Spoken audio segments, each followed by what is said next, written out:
John Howard orders the SAS to the Persian Gulf. Georgia's President Shevardnadze escapes another assassination attempt. Indonesia on high alert after riots. And is this Himalayan kingdom a Shangri-La or a police state?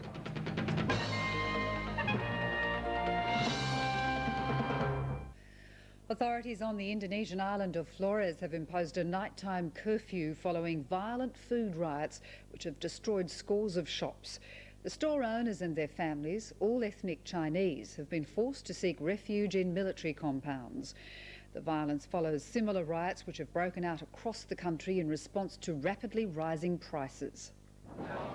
Ready and waiting should the situation spiral out of control. These men are President Suharto's last line of defence, deployed for the time being to watch over protests in the capital, but ready to act should violence break out, as it has elsewhere. In the eastern Javan town of Jember, scorched shop fronts and locked businesses tell the story of an anti-Chinese riot.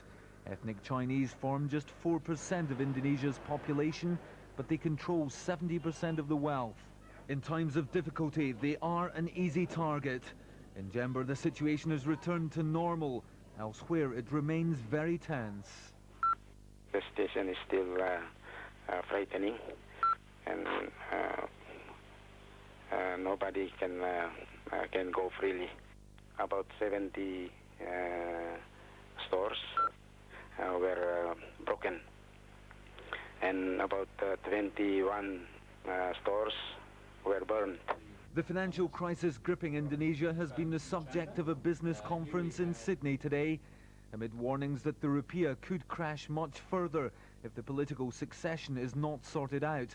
Analysts warned of more violent disturbances, with the Chinese community bearing the brunt. The problem of the Indonesian Chinese is entirely the government's making, because the Chinese of Indonesia are never allowed to feel at home.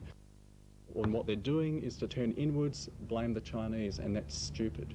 With just 4 weeks to go before he's due to be re-nominated for another 5-year term, President Suharto is coming under increasing pressure to step aside. But like most leaders who don't have to face the ballot box, he's unlikely to go without a struggle. French President Jacques Chirac has reasserted France's rule over